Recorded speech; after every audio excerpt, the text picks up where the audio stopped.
Jadi dia kata kenapa Malaysia tidak gunakan perkataan oposisi. Opposition dalam bahasa Inggeris, bahasa Melayunya oposisi. Opposition dalam bahasa Inggeris, bahasa Melayunya oposisi. Sebab pembangkang itu seolah-olah macam rebel, pemberontak, bertengkar-tengkar dengan macam ulu langat. Jadi kita tak mau konotasi itu. Kita minta supaya pembangkang itu ditukar dengan nama yang lebih lembut, Yang Amat Speaker. Maka dicadangkan perkataan opposition itu dinamakan oposisi. Kerana konotasi pembangkang yang digunakan begitu lama menyebabkan perangai dah jadi macam membangkang-bangkang. Jadi tak elok. Melayu itu sebenarnya bukan konsep etnik semata-mata. Konsep ketamadunan. Satu konsep merentas ratusan etnik. Sekarang ada 700 etnik di alam Melayu. Artinya bahasa Melayu itu merentas. Tidak kira itu orang Aceh, orang Minangkabau, orang Tidore, orang Manado, orang Sunda, Jawa dan sebagainya. Semua benang di bawah konsep yang dikatakan bangsa Melayu. Yang diaspora itu tadi.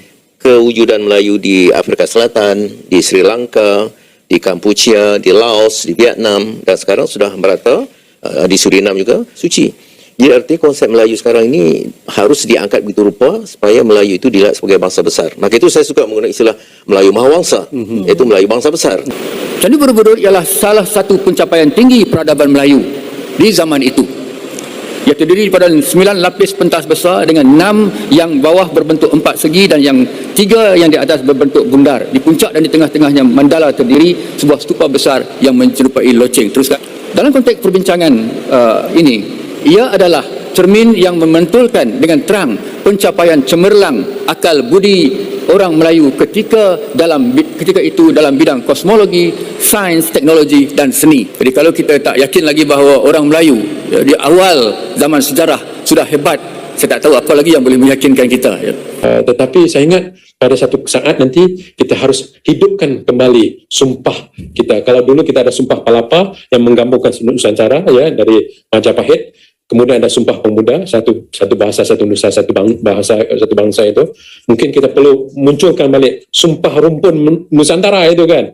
Wilayah kita adalah wilayah Nusantara Raya. Jadi ada wilayah Nusantara Indonesia, wilayah Nusantara Brunei, wilayah Nusantara Malaysia, wilayah Nusantara Filipina, wilayah Nusantara Patani. Rumpun kita adalah rumpun Mahawangsa Melayu sebagai identitas pemersatu. Jadi bisa saya bilang nanti Melayu Minang, Melayu Malaysia, Melayu Indonesia kan. Bahasa Melayu Nusantara, bahasa Melayu Indonesia, bahasa Melayu Malaysia, bahasa Melayu Brunei, bahasa Melayu Singapura. Maka mungkin kita perlu bermula dengan satu anjakan paradigma. Bahasa kita tu namanya bahasa Melayu ya. Ada orang kata bahasa Malaysia.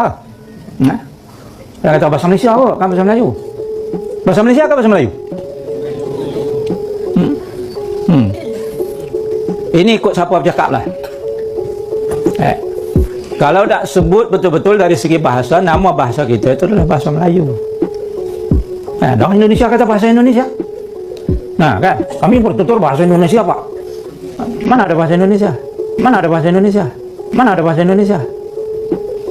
Apabila dicari satu bahasa semasa penyatuan Republik Indonesia, dia tak boleh nak sebut bahasa Melayu kerana bahasa Melayu itu dipertuturkan oleh sekelompok kecil orang Melayu di Sumatera, di Jambi, di Palembang, di Riau. Itu bercakap Melayu macam kita. Termasuklah beberapa pulau, antaranya adalah Pulau Bintan di dalam Indonesia. Itu bercakap macam kita. Bukan macam kita di utara ni tak. Dia bercakap macam Johor Riau, orang Johor. Bahasa standard bahasa kita, bahasa standard, bahasa surat. Tapi dia tak boleh sebut. Sebab kalau dia sebut bahasa Melayu menjadi bahasa kebangsaan Indonesia, nanti orang Jawa tak mau bercakap. Sedangkan Jawa itu majoriti. Bugis tak mau bercakap, Aceh tak mau bercakap. Jadi disebutlah bahasanya itu bahasa Indonesia. Sebenarnya bahasa Melayu. Kita nak dengar tadi awak cakap boya. Apa dia? Tak. Tadi saya cakap awal. Nak skor Fariha mainkan So Teka. Lagu apa? Silakan. Silakan Fariha. Kita cakap Fariha belajar tau. Hanya yang menjiwai seni je tahu lagu ni tau. Okey. InsyaAllah.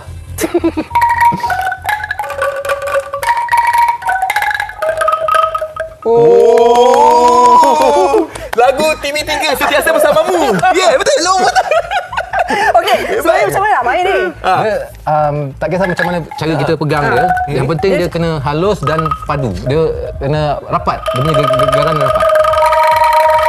Ui, penat. Dia panggil sustain lah. Kalau kita nak tap, kena macam jentik sikit lah.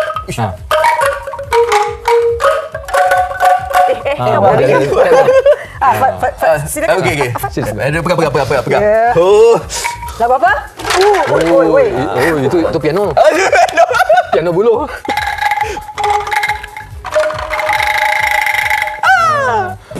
Alat muzik apa pula ni? Macam pertama kali je tengok ni. Alamak. Muzik apa ni? Hai Ria. Hai cikgu.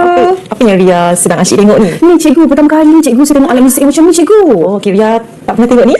Tak pernah cikgu. Okey, baiklah. Ria nak cikgu mainkan untuk Ria? Boleh? Okey, mari. Cikgu cuba mainkan untuk Ria. Do, re, mi, fa, Wow, ada ni cikgu. Ya. Kalau Ria nak tahu kan, dekat Malaysia ni kita ada banyak alat muzik tradisional. Apa nama ni cikgu? Okay, nama alat muzik ni ialah angklung. Angklung. Wow, pasti ada banyak lagi alat muzik kat Malaysia kan cikgu? Okey, betul Ria nak tahu? Nak? Okey, jom. Pertama sekali kita akan tengok alat muzik tradisional bagi masyarakat Melayu. Okey. Baik, bagi alat muzik tradisional masyarakat Melayu, yang pertama kita akan tengok ni ialah angklung. Yang tadi Ria dan saya cuba mainkan kan. Ya, daripada rakaman daripada Toy sendirilah bagaimana beliau juga berada di Korea untuk bagi sokongan lah juga promosi bagaimana negara Malaysia sendiri ada salah satu daripada alat muzik angklung walaupun asalnya dari Indonesia. Kita akan serumpun. Kita akan serumpun. Kita akan serumpun. Assalamualaikum warahmatullahi wabarakatuh. Salam sejahtera untuk semua, sahabat kata per kata. Dari video yang telah kita saksikan, dan dari situlah masyarakat Indonesia tidak senang dengan negara Malaides. Karena para profesor-profesor Malaides, guru, dan masyarakat Malaides lainnya, selalu saja mengklaim apapun yang Indonesia miliki. Bahkan Profesor Malaides telah merendahkan Indonesia. Mau itu bahasa, budaya, tradisi, sampai sejarah, Profesor-Profesor Malaides mengklaim itu semua. Untuk itu, kami sebagai masyarakat Indonesia pun bertindak, untuk membalas semua perlakuan Malaides terhadap Indonesia, dengan cara apapun. Salah satunya dengan sebuah lagu, dan lagu satu ini, untuk negara tetangga yang katanya ber-IQ tinggi, yang negara tersebut kini sudah pantas disebut sebagai Malaides, yaitu sebagai negara yang suka mengklaim.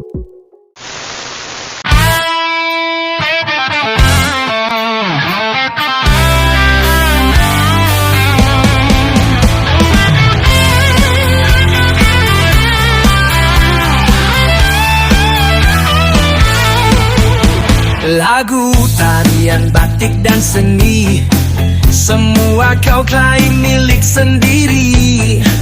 Dari kuliner hingga cerita, semuanya kau bawa ke meja dunia. Wayang kulit, Belok Ponorogo, bahkan keris kau jadikan logo. Kami tahu asal usulnya, tapi kau bilang itu tradisi lama. Malaides, oh Malaides, negara maling budaya yang ngegas. Kau klaim ini, kau klaim itu, tak tahu malu di depan pintu. Malaides, oh Malaides, habis budaya kami kau embat. Tapi dunia sudah tahu, budaya asli bukan milikmu. Batik Jogja jadi batik muar, rendang Padang kau sulap lemang bakar. Dari pakaian hingga tarian, semua kau klaim tanpa beban. Dodo Garut kau sebut kuih, angklung Sunda pun jadi milik. Semua diambil tanpa izin, lalu kau bilang itu tak penting. Malaides, oh Malaides, negara maling budaya yang ngegas. Kau klaim ini, kau klaim itu, tak tahu malu di depan pintu. Malaides, oh Malaides,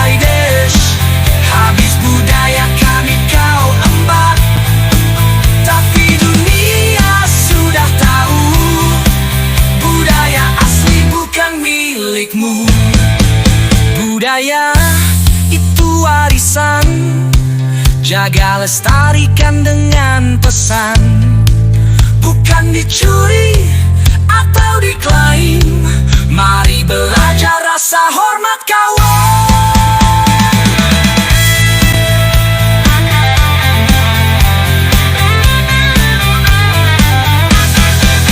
Malaidesh, dengarlah pesan, budaya bukan ajang rebutan. Hormati asal, hormati bangsa, bersatu kita jaga warisan bersama.